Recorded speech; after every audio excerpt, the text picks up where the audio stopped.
Aren't Sweden and Stockholm just beautiful? It seems that I've really misjudged this situation because this clearly isn't Sweden. We are here in Hamburg at the Alsa. That's right. However, we also have a car from Sweden, specifically the brand spanking new Volvo EX90. It starts at just over 83,000 euros right here in Germany. Plus, we even have it available in the top-end version as a twin performance model with 7 seats.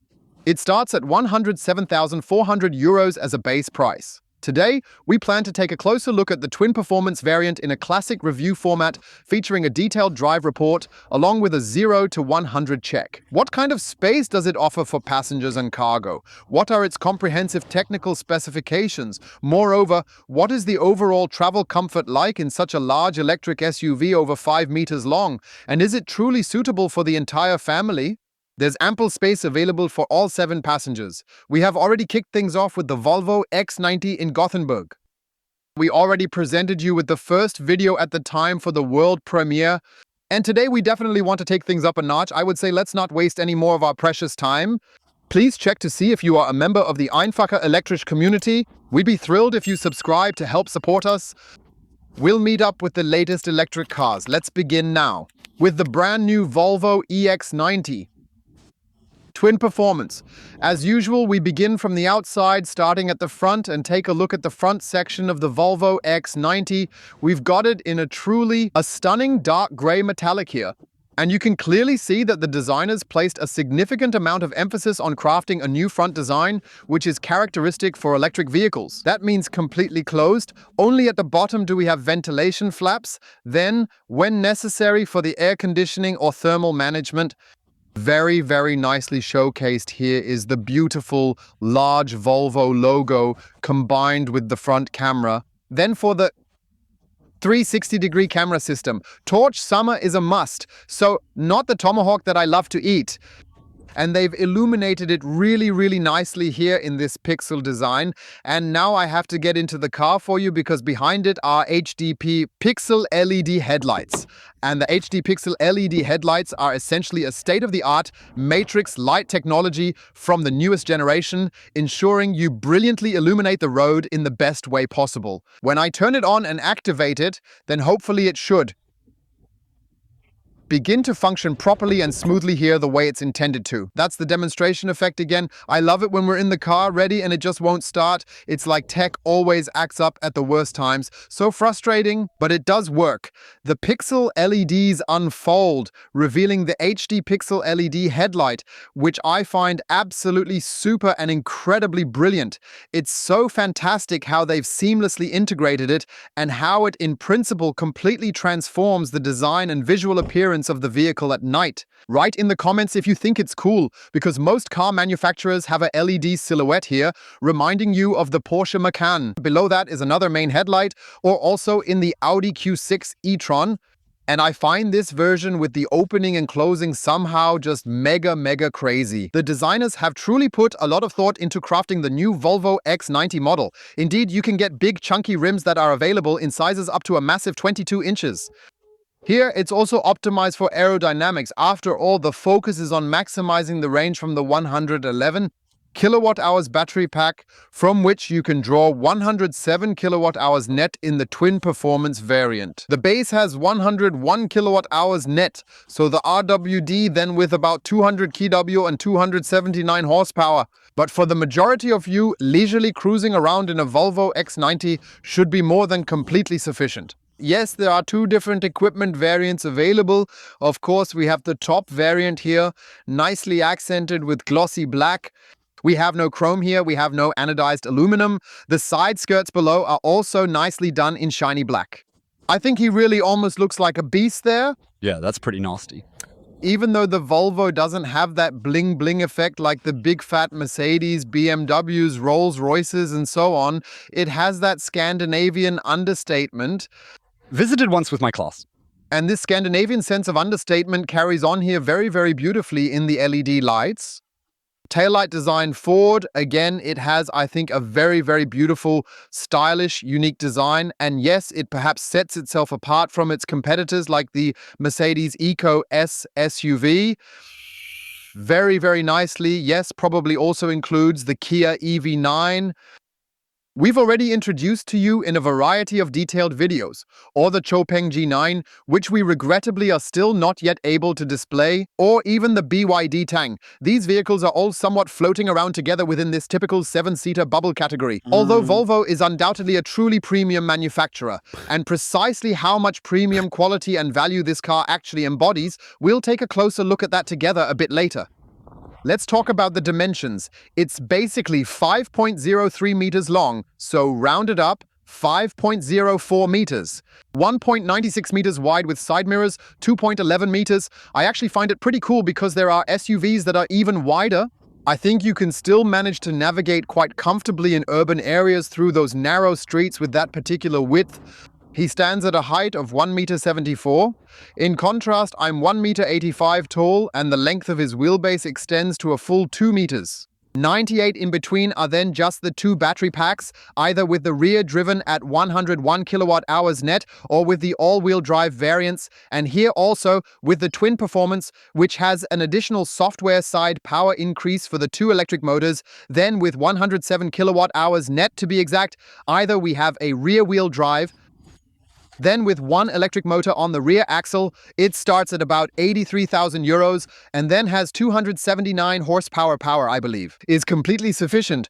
Or as we have it, then as all-wheel drive with Twin Performance with two electric motors. This means an additional electric motor on the front axle. This ensures that it has up to 380 kilowatts, 517 horsepower, and 910 Newton meters of torque. This is just insane. We want to try that with you later, testing 0 to 100. And then this big ship, because it weighs almost 2.8 tons of curb weight, meaning with Steph and me and the camera equipment on board, we are going over 3 tons there. It's supposed to accelerate from 0 to 100 kilometers per hour in 4.9 seconds, but its top speed is limited to 180 kilometers per hour, like all Volvo models. What we have on board here is, of course, naturally the charging connection located on the driver's side. That can, of course, sometimes be a little bit inconvenient in multiple various situations. When parking on the right with the charger there, we need to route the cable around the whole car. We are able to charge with alternating current at 11 kilowatts here.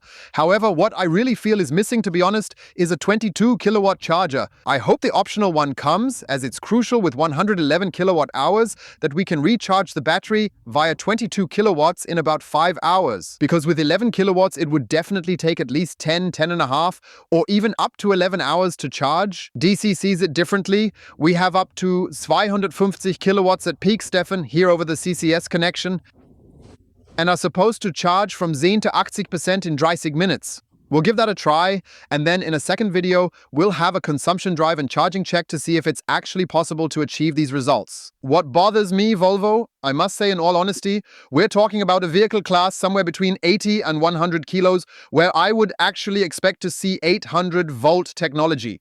So I would just wish that we could charge a premium SUV not in 30 minutes from 10 to 80%, like in the standard of recent years, but ideally also in 20. A full 22 minutes. The fact that other vehicles can achieve this feat has been proven, whether it's the Porsche Taycan or the Xpeng G9.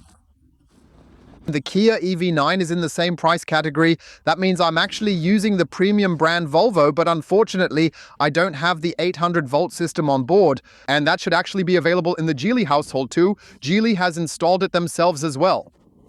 Then, for example, in the Lotus, as well as in the new Smart #5, which I believe charges a 100 kilowatt hour battery in 15 minutes. And I want to stand out with a Volvo, somehow also within the Geely family compared to a Smart, right? Did I misunderstand something, Stefan?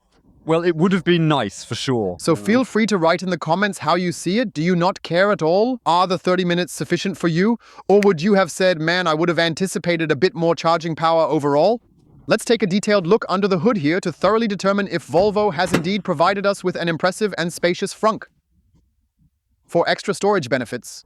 And they indulge in 3 gradations. On one hand, here's a small bowl, then in the middle, a somewhat larger bowl, and then on the right, another small bowl. I find it extremely stylish and cleverly designed, making it perfect for conveniently storing lots of stuff. Please share in the comments if this separation appeals to you. Personally, I find it unfortunate because you really can't fit a travel bag in there easily. Nah, that kind of limits the possibilities.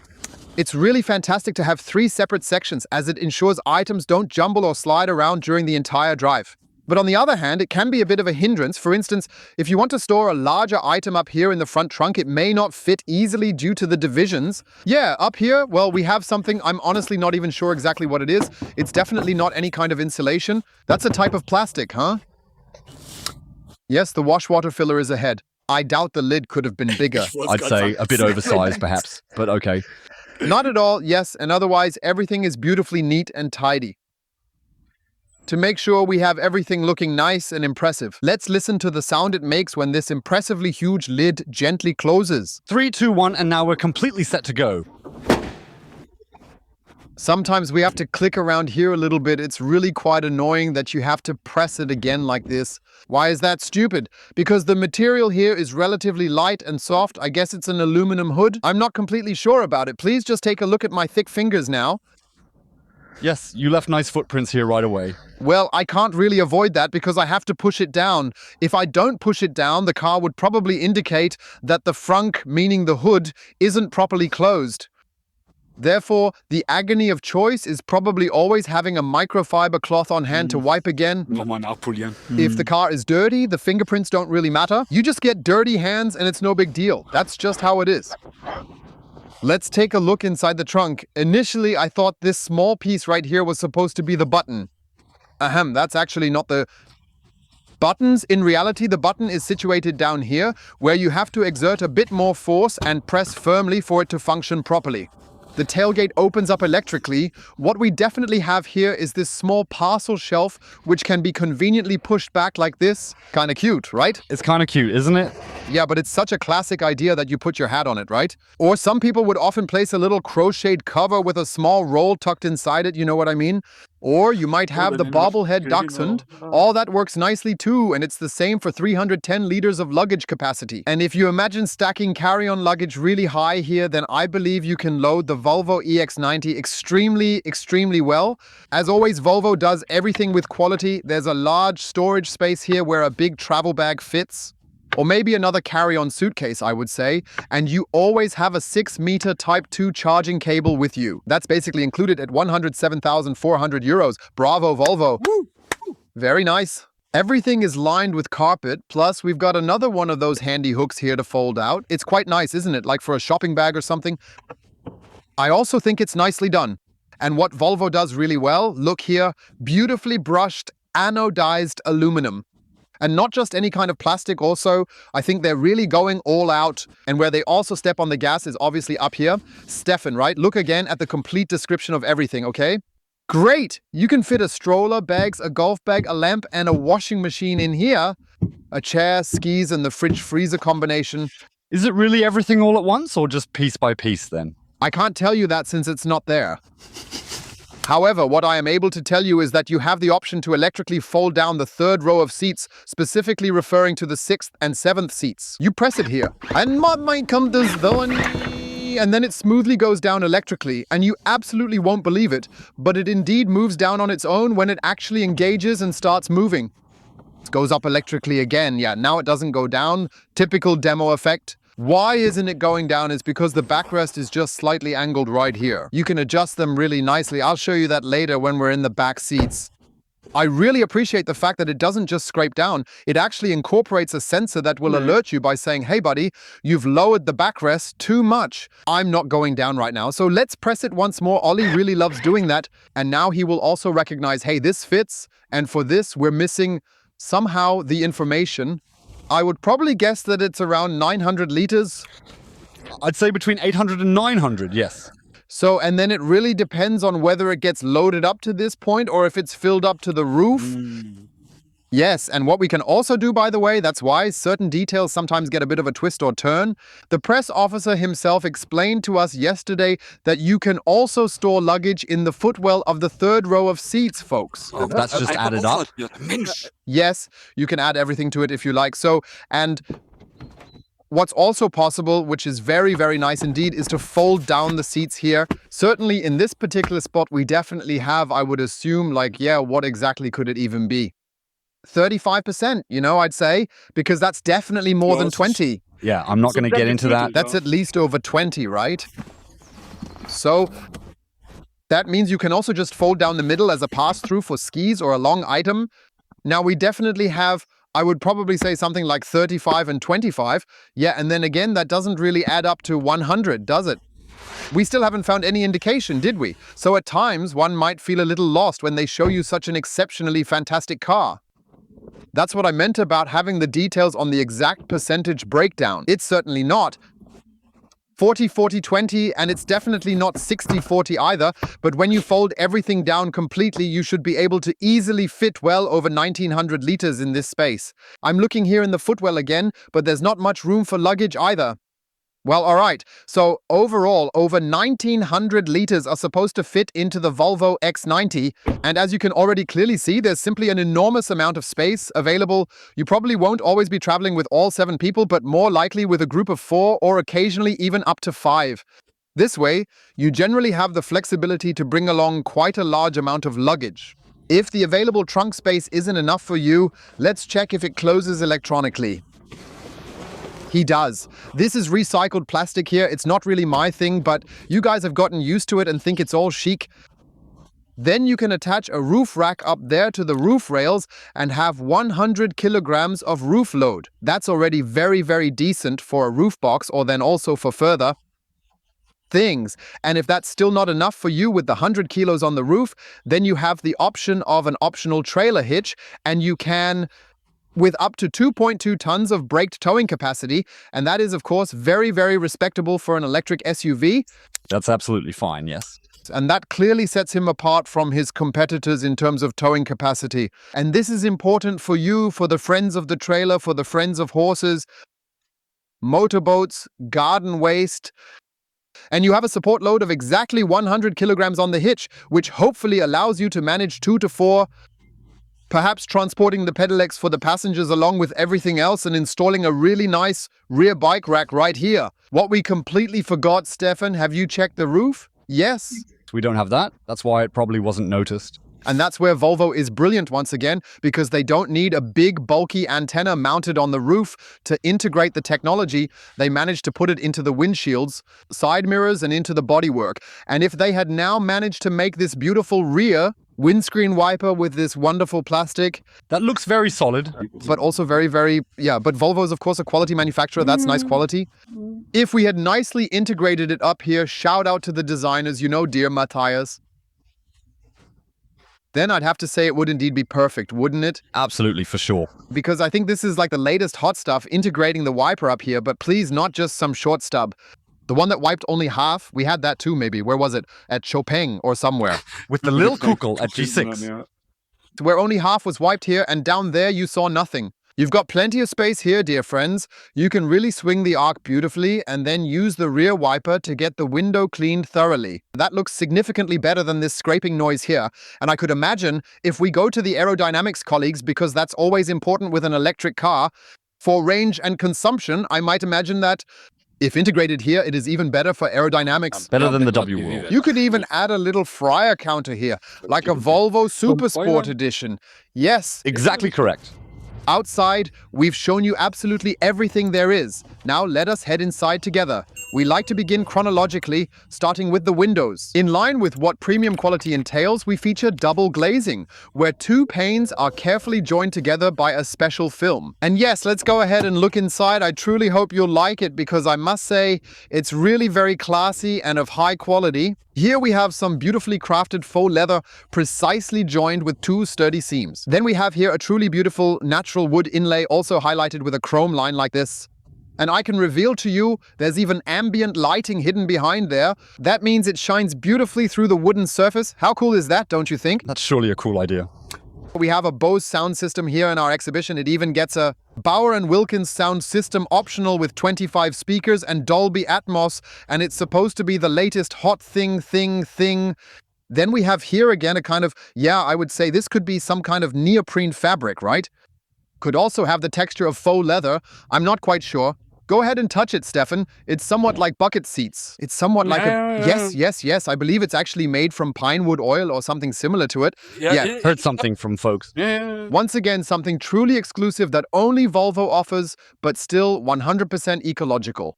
And that's certainly important because many of you who are driving an electric car want to be more environmentally friendly as well. There was also a huge discussion, by the way, about my fur collar in the Hyundai Insta video. Is it made of mink, or is it real fur, or is it faux fur?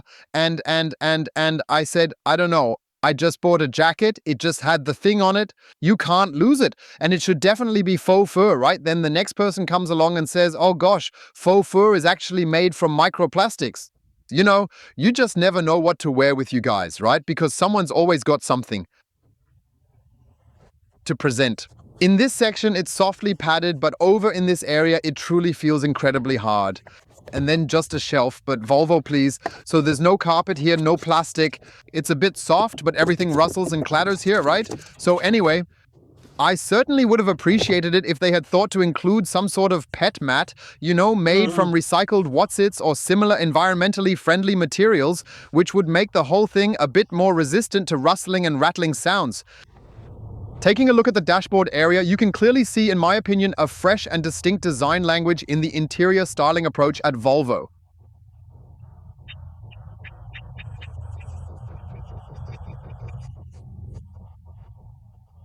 Because on one hand, there's a large and impressive monitor elegantly floating here, which includes the Android automotive system, meaning it's based on Google, and it's also future-proof since you'll be able to integrate additional apps and updates at any given time via the Google Play Store. You have a sensible route and charging planning via Google Maps on board, as we've already shown you in various Volvos and other vehicles. This truly is one of the absolute finest systems that money can acquire on the market right now. You almost feel like you're in this V, like in a Volvo. I find it really great too that it kind of right in the comments, if you see it the same way, takes over in that way. And then we have centrally and chronologically the head-up display, which can of course be adjusted accordingly and really projects the essential information through the windshield. We have a very nice, large, high-resolution driver display. I think it's really well done too, in this simplicity, still with some lovely colors. Very chic in appearance, where you can seamlessly blend in the navigation, ensuring minimal distractions so you don't ever need to glance at the central display screen. Then we have the wiper adjustment turn signal lever and the automatic for the headlights for high and low beams. Then from parts, like with the HD Matrix light or here as HD Pixel LED headlights, they have the gear selector. And then here we have a very, very nice tactile steering wheel with a small horn button. Yeah, I might have also preferred a faux leather cover there just to enhance that premium feeling on the steering wheel as well, because you're constantly glancing at the horn button. But that's just my personal preference. And then we essentially have a tactile function here where you have the ability to press, allowing you to also minimize the central display accordingly. Just focusing on speed, traffic sign recognition, I think it's all really nicely done. A nice three-spoke design, a bit of chrome for the eye. Yeah, and then we have here basically, by the way, with Bowers and Wilkins, you've got that little knob up there in the middle. That bears a resemblance to a Porsche Sport Chrono, just in the form of a speaker. You don't find that option with Bose systems. There's only one speaker in there, but without such a dome. We then have here the center console with a wireless charging pad, which is capable of charging my larger American smartphone as well. Over here, we have a classic volume control together with a play and pause button. I think it's nicely done as well because you can really access it very, very easily. And they've also incorporated this wood feature here again. Plus there are two cup holders with a charming wooden drawer. I really think it's extremely well crafted to close them smoothly. Need the interior noise meter. GPS antenna here for 0 to 100. Looks good, doesn't it? Indeed. And then here again we have faux leather, a neoprene-like fabric. Honestly, I really don't know what it is. That's probably from this pine wood oil. That genuinely feels really quite wonderful. Exactly. Then another lid that you can lift in a compartment, which is divided into two parts again. That means it extends quite deep down here. You can conceal something else and then essentially have a kind of double bottom here to stack a bit more stuff on top. Not bad, that's good. With two levels, and then we have a small section here.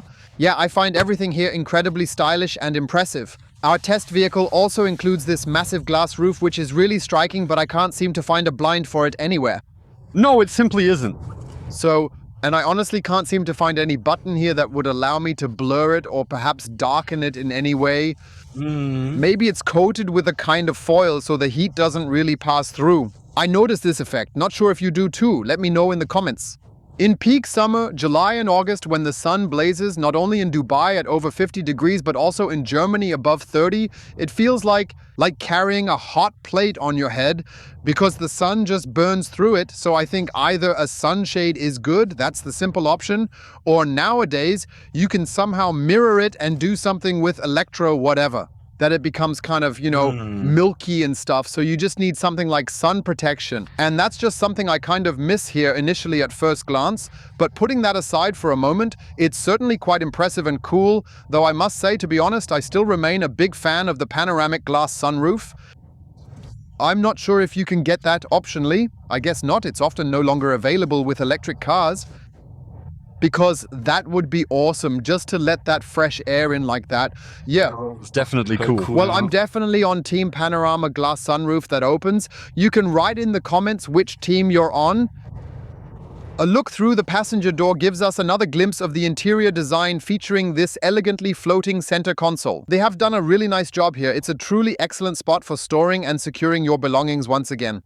Maybe a smartphone or a tablet. Then there are 2 USB-C ports. And here, look Stefan, there's a thick, heavy felt carpet inside, so it doesn't rustle or rattle. Or from the dear lady, the pricey little bag just doesn't stand on the plastic and scrape back and forth. Volvo truly nailed their solution. I genuinely wish they'd done something similar for the doors. And yes, here you can actually see a vehicle that is purely designed to be electric, so we can... Using spaces like that is great, and yeah, the carpet is also quite chic. Plus, we have the processed PET bottles, which are incorporated so well, making everything just really impressive and environmentally friendly. Mega. High recycling content. Then we have an artificial leather up here. Down here, it's also nicely soft and it foams. Then we have a button here, similar to my Tesla Model S back in the day, which opens the glove compartment. Again, it's elegant and chic with great felt inside, so Volvo really knows how to do processing. Please put it back in the doors. It would be a great honor for me. Yes, and then we have this leather look again here. As I said, this is this pine wood oil. A pure natural product. Probably absolutely vegan as well, I would think. And then we really have a seat of a higher class, which is like a TV armchair on the one hand. Soft, comfy, but offers support. We'll cover that later at the factory. For taller individuals, you also have the option right here to pull it out once more. It's really nice and wide, you know? Yes, nice seat flap. Decent support in the thigh area, good support here in the lumbar region. Also well made. Take a look with the cross stitch. Very, very chic. Maybe they could have added a small piping like in the wood color. That would of course be the icing on the cake. They have nice shoulder pads, all sporty. Then they have the integrated headrest. Because Volvo also says that the X90 is the safest Volvo of all time. It's quite believable. And naturally, having a seat with belt tensioners and everything like that is incredibly, incredibly important. Yeah, what I don't like, Stefan, take a look at that, please. The car has 360 kilometers on the clock. And it already has the first scratches in that hard plastic. And that's also the reason, friends, why I always tell you, folks, be mindful of the hard plastic. Because you just run the sole over it once and it gets scratched. And I'm telling you, nobody wants that. No one wants it scratched at under 360 kilometers. And even if the colleague says it's been 34 years without rattling, at least here it's been softened. Yeah. And when this is softened, it doesn't rattle. Look, I was there. So, and if that had been made of hard plastic, then it would also rattle. And it simply doesn't do that in a well-built Volvo. Yeah, fine fabric, so everything's just tip-top. However, the plastic right at the entryway, folks, really isn't my thing. I'd be quite annoyed if that were actually my car. And that's scratched after 360 kilometers, right? Cows. If I don't like 117-seaters, it's because I always, and of course I do this happily for you, with my 99.9 Cinema, my super fawn-like figure, always have to turn to the back into the third row. Yes. We're the ones here. That's what they want. Couldn't they have given us a 5-seater?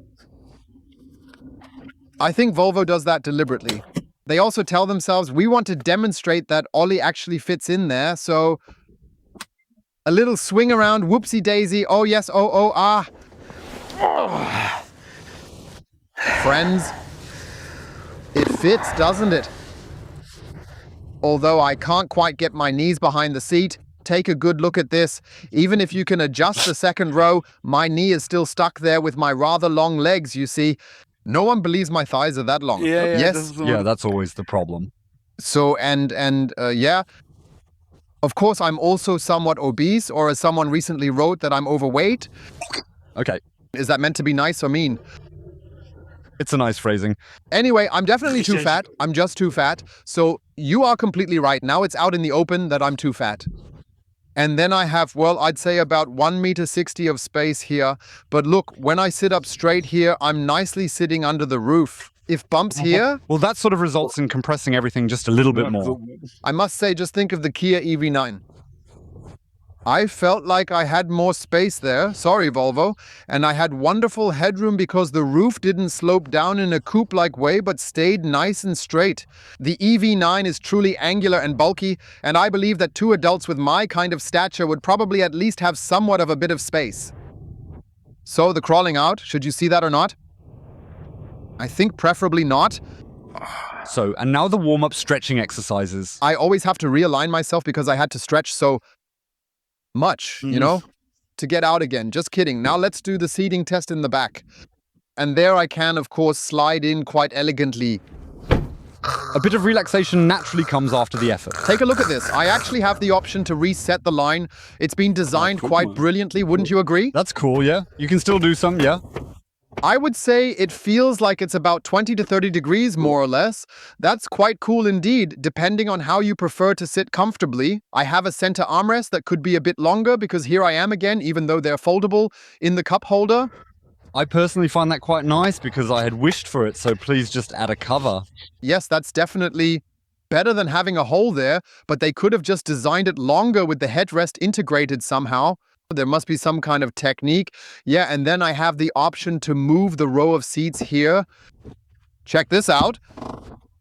It's perfect for the luggage area if I need to transport a long item. That I can also adjust the storage space with the third row of seats without folding down the backrests. And yeah, you need to push them forward so I can at least kind of get my knees behind. Yeah. So from that point of view, phew, well, otherwise we have here, of course, ISOFIX for the driver and passenger seats, but none in the third row. Otherwise, you usually have two more in the third row, so you have 4 or 5 ISOFIX mounts. But the Volvo doesn't, as there's none in the front either, so you only have 2 ISOFIX points here. That's kind of a bit disappointing. Yeah, come on in, my dear friend. There's now automatic climate control back here with temperature settings, nicely equipped with ventilation. That's how you can easily recognize a distinguished car manufacturer like Volvo by their thoughtful design, premium expertise over many years. There are actually additional vents located here on the B-pillar as well. Think back to that time with the EQS. The variant without 4 zones really didn't have it. And what was the Thunder doing on the back seat in the SAR? It was truly awkward for the dog sitting there. Imagine the dog in that situation, then think how a person feels at Lake Garda when it's about 35 degrees hot. Well, so in that sense, I think the rear is well done. But honestly, for such a big car, I feel like there's more space in an ID4 or ID5. Yeah. I can stretch out the seats nicely here because the seat is now on the B-pillar. That means you have a bit of limited space in the front. So somehow this third row of seats, this 7-seater, is, to be honest, a lazy compromise for me. Why is it a lazy compromise? Because I always have less space in the back so I can still fit someone in the third row of seats. And I believe, or I can imagine, that the 5-seater might even provide a little bit more space, as the seat could potentially be positioned slightly further back.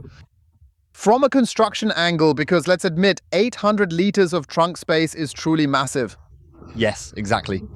Overall, it's typically Volvo, well made and reasonable. Here's this type of plastic again. It's hard but looks classy. Then we have this small net here. Yes, it could perhaps be solved with a bit more elegance, but personally, it's not that particularly important to me. What is truly important is that the door panel corresponds with the front. It's all quite classy and valuable. Yeah, well, I forgot about the piano finish earlier. Yeah, it's a matter of taste, but that little bit there is probably not so relevant. Yeah, and otherwise you've got a coat hook here again, but somehow like lots of handrails. Exactly. The grips here. But again, that's a matter of taste. Do you need it or not? We'll see later how much the car sways and tilts. For example, I think in a Porsche Cayenne Turbo S, you don't need it. It has a roll and pitch stabilization. It's quite firm on the ground. Whether the Volvo sway, we'll find out soon in the driving report.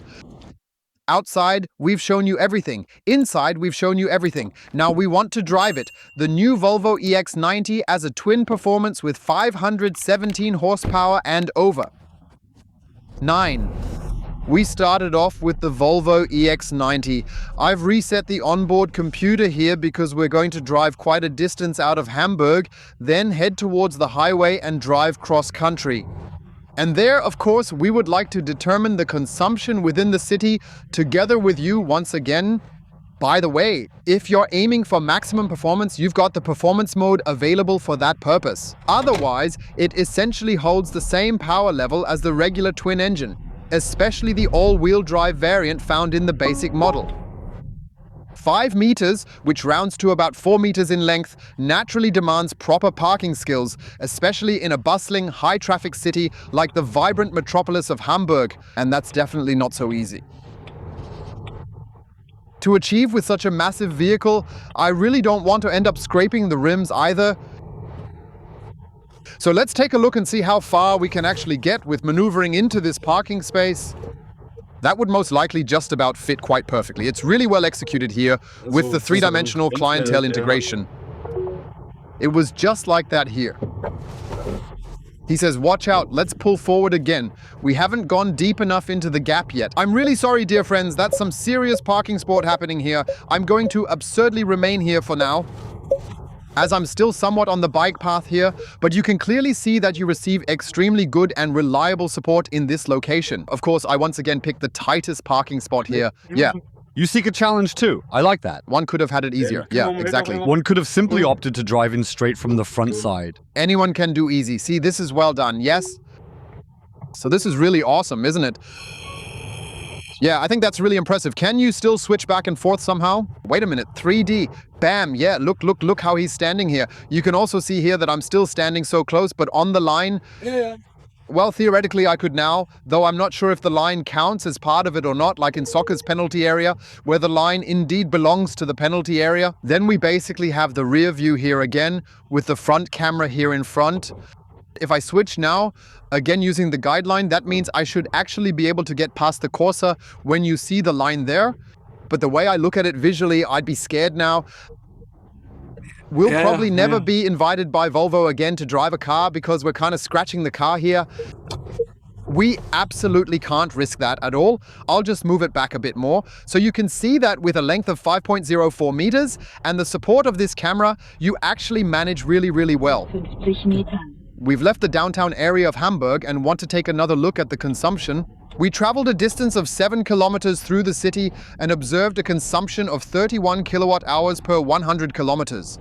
That's quite intense. 71% probably goes to driving. So if we now take off 30%, we would still have 20 kilowatt hours consumption, 15% for climate. So climate means we've just set it to 22 degrees here. And 12% goes towards battery care. So what I mean is that we currently have an outside temperature of 2 degrees. Is it now constantly heating the battery, or what's it doing now? He absolutely needs to do that for sure. All right, we'll take a little drive through the countryside now and first reset the consumption meter. I'm getting a bit jittery about its consumption when we drive faster here. Yeah, good. Yeah.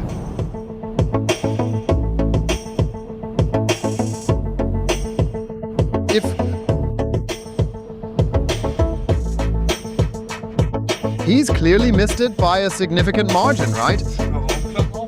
Yes, the center speaker is performing quite a good job as well. Quite impressive. But it's likely that Bauer and Wilkins with their top-notch speakers take it to another league in terms of headspace, right? She should really try playing with leaks once. We have something related to dealing with stones here, involving Donny Hansen. That's already quite good. But it sounds truly fantastic, Bose. It sounds so good. I think it might even be more than enough for what I need, right? Yes.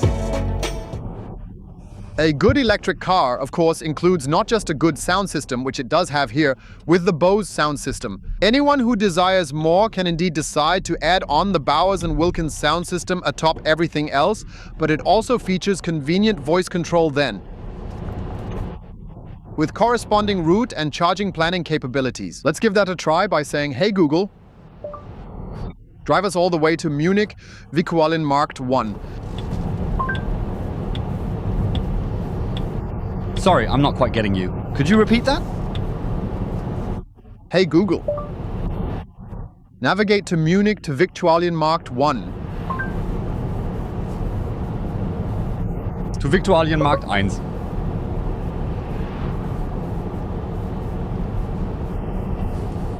Yes, he handled that task quite neatly just now.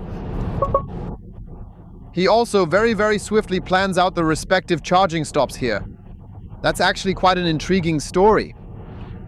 And it functions really remarkably well. We actually have satellite graphics included here, and you can really customize everything within the settings according to your preferences and how exactly you want it to appear, including 3D views that feature buildings. You have the option to customize the route settings here as needed, modify the EV settings to fit your personal preferences, ensuring a truly optimal and personalized travel experience that meets your unique needs and enhances every journey you undertake, making each trip more efficient and enjoyable. And of course, you also have the opportunity to, accordingly, in a suitable way, set definitions for charging stations. As you see fit, this allows you to customize and manage them to suit your specific needs. This feature is highly useful not just for route planning, but also for managing your charging network preferences, allowing you to select your preferred networks when no route is active. I value the excellent design and functionality. You can also set the fast charging speed, which is logical since the vehicle charges up to an impressive 250 kilowatts. This greatly enhances charging planning efficiency, ensuring you're always ready for your journey. It's a standout feature deserving recognition for its innovation and practicality. If you have a preference to charge at Ionity, Aralpals, or any other station, you'll conveniently have the option to select it here, ensuring that your unique charging preferences are effectively managed for all your trips. Nevertheless, that's likely not feasible to do while you're actively driving, yet these are, in my opinion, quite essential and significant decisions that one should certainly take into consideration and make. We would really like to give the turning circle a go with you. It measures 11.80 meters here on the Volvo EX90. You see, even a 5.04 meter car still has, I think, relatively good maneuverability. That's important besides parking to be able to quickly make a U-turn in the city or something. And the Volvo EX90 does quite well with 11.60 meters, even though it doesn't have rear axle steering installed. I might have wished for that optionally, that it also had rear wheel steering, because then you could perhaps reduce the turning circle by another good meter, depending on the degree of the rear wheel steering setting. In this top-tier configuration, you actually have massage seats included. I'm fairly certain both the driver and passenger have access, which allows you the opportunity to select from 5 distinct programs in 3 different speeds and with several varying intensities to ensure you feel absolutely excellent. I gave it a try, and it's really quite nice, especially when you're going on long journeys. A Volvo EX90 would be perfectly suited for that role. We will figure that out separately with the consumption drive and charging check. And a seat massage on the way is, of course, very pleasant. Yes, we've now driven 15 kilometers through the countryside here, and oddly enough, the consumption has gone down, although we are clearly moving faster. Apparently, with more speed, you also expend more for driving. The air conditioner has gone back a little, and the battery maintenance is at 12%. This implies that, in principle, we can still make several additional adjustments here, such as opting for the eco function once again, and at the backside, we also have the option to, she keeps insisting on turning off the rear air conditioning. Probably, all of this was supposed to lead to that. That will be even more efficient, so I'm hopeful, because ideally you should be driving around Hamburg with such a large 2.8-ton car at between 15 and 20 kilowatt hours rather than over 30. Yes. Tons are a bit too much. The tone is quite shocking. We've never had this happen with an electric car. There have been many cars driven. We already have over 700 videos online. but that's a 3, isn't it, in the city board? That's a Novo, yeah. Another factor is we've got winter tires on, 22 inches in front. 2.65 in the front and 2.95 in the back, so really big boots. Well, that's indeed a rather significant problem. However, something I find really cool is the quality of the air. That's always an important point, especially for you.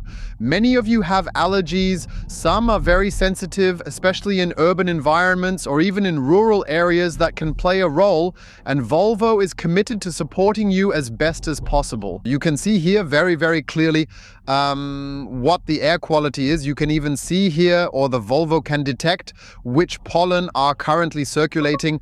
Whether it's sweet grasses or alder, I'm genuinely impressed to see how efficiently and accurately this feature operates. And yes, you have the ability to do that here as well. You get the chance to go through another session of focused air purification, meaning that I believe you've got plenty of various options here, which is particularly beneficial for allergy sufferers in order to optimally protect yourselves from outside factors. Now, we've arrived at our dedicated test track and I've activated the performance all-wheel drive mode. The speed limit here is set at 100 kilometers per hour, even though the traffic sign recognition system inaccurately displays something different. I would say, Stefan, let's get a countdown going, shall we? Yes. 3, 2, 1, go. And there, the 2.8 tons powerfully surge forward, 50, 80, 100 kilometers per hour. And now we'll conduct the brake check and firmly slam on the brakes here. And there, the brakes really kick in. Wow, that's truly impressive. Now let's take a closer look at what Stefan has on the table here. Wow.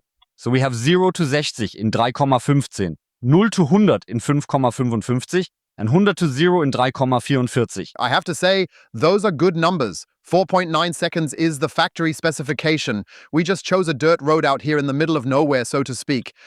When using the winter tires, it simply takes approximately half a second longer to perform on such an unusual terrain.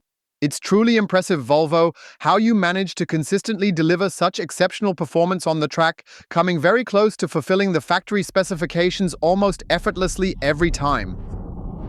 What we need to discuss is this one-pedal mode, because I have the impression that I've now switched it to auto. You can basically turn it on and off, and in the auto setting, the car decides what's sensible, probably letting it coast more on the highway. However, there's this peculiar point when I engage it. Not only does it recuperate strongly, but there's this odd moment where, now look, I continue pressing the accelerator, but nothing happens, almost as if it's staying still, as if frozen. As if he's saying, hey, Ollie, don't go any faster. But it is indeed a car that is driver-oriented. Well, I'm the one who decides if I drive faster, and since I already know the situation where I had to accelerate quickly, suddenly nothing came, and I really had to do a kickdown. It's almost like there's a kind of resistance that you can feel in the throttle pedal, you know? I wonder if any of you have experienced that sensation before. Maybe you know it from other Volvo vehicles. I experienced it for the first time now. Look, now like this, then it's kind of like reduced, as if you're driving in some sort of eco mode or the car. That simplifies it somewhat. Now I've got total control back with the power pedal once again. Not here again? Let's measure the noise levels inside while we're at 50. 53, 54 decibels. Now I have this resistance again, accelerating to 70. We're driving 70. 57, 58 decibels, and those are really exceptional values. Accelerating to 163, 64 decibels, you can truly see just how well Volvo has managed to insulate this great car, particularly when combined with the addition of double glazing. So these are genuinely top-notch values, even better when compared to the Mercedes S-Class. Naturally, we are dealing with a fully electric vehicle here, but that isn't something to be simply taken for granted. Indeed, I truly believe Volvo has indeed integrated a lot of their extensive car building expertise into the soundproofing of this particular EX90. Let's have a discussion about the assistance systems featured here in the Volvo EX90. We are basically entering a town area now. He already recognizes that 50 is coming but doesn't change it to 50. I have to do it manually here. And that's also my problem. First, chronologically, you have the lane keeping assist, the steering assist, and the adaptive cruise control included. various emergency brake systems. There's a roof-mounted LiDAR sensor, which we showed from outside, that detects up to 250 meters regardless of weather like fog or today's dreary weather. Penetrates everything with its laser light and thus ensures that you can naturally identify and recognize obstacles. It's supposed to be the safest Volvo ever, but what it isn't. The most advanced, semi-autonomously supportive Volvo? Why?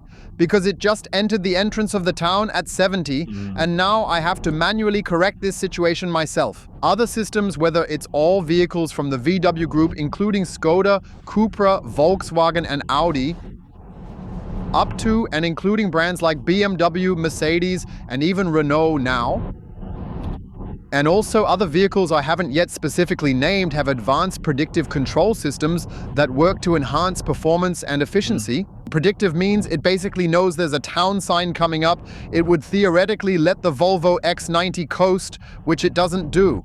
And at the town entrance sign, I'd be going 30 miles per hour. It's one of the best semi-autonomous systems available. From the point of Ford's Blue Cruise and the highway assistance system in the BMW i5 and i7 vehicles, where you can incredibly drive without hands on the steering wheel. You just have to be attentive and it will drive up to 130, 135 kilometers per hour on its own. At BMW, you check the mirror, it even handles lane changes. Volvo has lane change assist too, but lacks these extra systems. And I would have actually wished for that, because if I'm buying such a premium luxury SUV for, like in our case, 113,000 euros, and then there are even more features available over 120,000 euros, then we're also in the league of a Mercedes EQS SUV. Sure, a bit stripped down, a smaller version, but also additional vehicles. And there I simply had this semi-autonomous support. It's just like with the 800-volt system.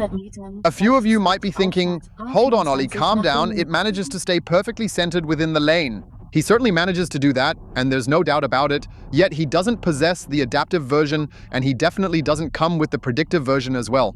And I actually wish both for such a great manufacturer that has been building good cars for years, like Volvo. Let's dive into discussing travel comfort, focusing on the suspension and seats as we drive through the city and onto the country roads. We will discuss highways separately during the consumption drive and load check. Moreover, we also have a neutral medium on board specifically for evaluation purposes, which we've consistently used in all videos so far, and where we also ensure comparability among the different cars, naturally. That means Stefan's gut feeling, and we'll have to see just how well that all works out in the Volvo today. So, I'll start as always with the seats, and I just find them super comfortable. I have a nice wide backrest, which I find really comfortable. The seat mechanism is good too. I can adjust the seat in all sorts of directions. I find it very comfortable. Regarding the suspension, I have to say, the car initially appeals to me. Just about enough city and a bit over countryside is okay. So I think you have a reasonable good mix with that. Exactly, we have included a two-chamber air suspension system that adaptively manages the damping to perfectly suit the driving conditions, always adjusting as required. This way, we've achieved an excellent and broad range between comfort on one side, but also a certain firmness on the other side. Now, we have a special case here that we have the performance model with 910 Newton meters of torque, which is really decent, and 517 horsepower. And what I'm kind of missing here are two things. It's potentially a bit of a high-level discussion, but he probably intends to eventually reach the same standing as popular vehicles like a Porsche Cayenne. Well, I'm missing the rear axle steering, which from the 5.4 meters in tight corners then goes on to create an impressive new driving dynamic experience. And it would also be helpful for tight turns or parking in confined spaces on the one hand. And on the other hand, also a sway stabilization, because there's no one on the acceleration lane right now and it already wobbles a bit. That's all within the normal range for a regular car. In a typical driving situation, great. The suspension is truly top-notch, nothing to complain about. However, when it comes to performance, especially in fast curves and tight corners, I do expect that roll stabilization feature, similar to what you find in the Cayenne and other high-performance vehicles, is readily available. Because if I buy a performance model and pay significantly more for it to have more power, then I want to use it more intensively, maybe even in borderline areas. or maybe want to quickly drive through a mountain pass or something. And a Volvo would really look great with that. A, for the performance all-wheel drive, which I quite honestly haven't really noticed personally. He might indeed be present, but unfortunately I didn't feel it at all. Then again, require a tighter version of the air suspension because it's still tautly comfortable, yet not sportingly harsh, just like we've previously experienced with other types of suspensions. And naturally, that specifically requires these particular curve dynamics because, in essence, what I really need is mostly the performance for longitudinal acceleration. And maybe that's not even what the performance driver wants, because I actually come from the origins of the 911, from the sportiness. And I'm talking about curves and lateral acceleration, topics like that. Sure, you can't compare it to an SUV, but there are also fast limousines, there are fast SUVs, whether it's AMG or M variants, and they provide all that. And naturally the Cayenne or even the Macan with their sophisticated air suspension systems, I would really hope that Volvo might take the opportunity to reconsider and make a statement like, hey, we've always been focused on safety. And when we focus on performance, we also really want to make that extra effort to possibly improve the chassis a little bit more. Frameless mirrors, how great they look. And with that, let's get to the interim conclusion with the Volvo EX90. It presents itself as an all-around solid vehicle where you can sincerely say, wow, you really get a lot of enjoyment from it. It has the capacity to carry up to 7 passengers, offers abundant space in the trunk, particularly when the third row of seats isn't needed, and provides a comfortably firm ride, especially in the performance variant featured here with an impressive 910 Newton meters and 517 horsepower. It genuinely accelerates this bulky vehicle to top speeds and almost transforms it into something of a sports machine. Despite this, we've discussed the suspension before. There is room for improvement. Personally, I found the Polestar 3 more appealing in this regard, as it also inherently carries some of those Volvo genes within its design. Was tuned a bit more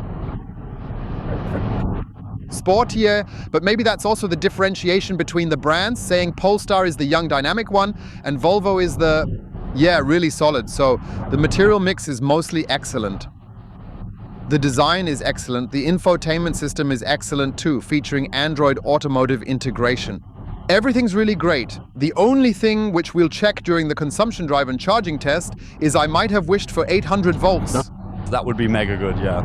I hoped in this price range, and let's be real, it starts at 83,000 euros, but with extras and another package, you're quickly at 100K. Or even then with ours quickly well over 100,000, and there are already other colleges that also have 800 volt technology, the Kia EV9, the Xpeng G9, Porsche Macan, the new Porsche Cayenne is going to receive it. Then there's the Audi Q6 e-tron, which is definitely smaller. I would have simply wished for that because they have the technology here at Lotus. As well as in the smart #5 within the Geely family, which also includes Volvo and Polestar. I've noted it with the Polestar 3. Well, it'd be the 800 volt tech. Yeah, that'd be mega. And what I also wish for as a standard with such large batteries is that we need to, in my opinion, initiate a shift in thinking, especially for the friends of refined lantern sports who can't charge at home. We really need the 22 kilowatt charging feature back. Yes, definitely. In the smart #3. And #1, there you have them, especially in the larger variants with a 66 kilowatt hour battery. With battery packs over 100 kilowatt hours, they aren't. Yes, that's true. And I even believe in the, wasn't it possible to optionally get a 22 kilowatt charger in the X30? I hope for that in the X90 as well. Maybe it exists and I just haven't found it. But we really need 22 kilowatt chargers for these large batteries because the street parker can then easily get a charge in 4 or 3 hours, especially since we unfortunately still have blocking fees. In the AC area too. If you can charge for 3 or 4 hours, you just do. 66 or 88 kilowatt hours depending on, and that's obviously important for all those who may not be able to charge at home or who might come home late at night with their Volvo and have to leave early again in the morning. Then you really can't manage it. You come home and might have to leave at 5 or 6 in the morning. So with only 10 hours outside, that's not doable. And for me, those are the main drawbacks, the prices. I believe you don't even need to look at the gross list price. Volvo always offers mega interesting leasing and financing conditions. Fantastic promotional rates too. Go check them at your Volvo dealer. And I'm quite certain, I would assume there will also be an intriguing subscription model available. I find that exciting too. Volvo also offers great deals where you basically get a full service package from a monthly rate where everything is included, insurance and all that stuff, radio fees, everything that becomes due, registration and so on, and you simply for a certain period, short, medium and long term, you can subscribe to a Volvo EX90. So recommendation, feel free to visit a Volvo dealer near you if you're interested in the car. Test drive this car soon, get your own impression, and feel free to let us know in the comments how it went. I believe the Volvo EX90 is an asset in the electric SUV scene.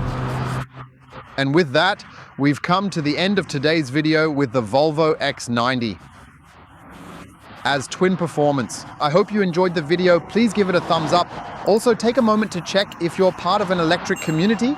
We would be delighted if you supported us with your subscription. That way, you won't miss the latest videos on electromobility in the future. I say thank you very much for watching. Stay healthy and see you soon, Your OLLI. Hey Stefan, isn't it great that Volvo finally managed to do without such a shark fin antenna? Yes, that's very nice, isn't it? And it's indeed an example for all other manufacturers to follow, as you can nicely integrate the technology into the side mirrors, the windows, and the body.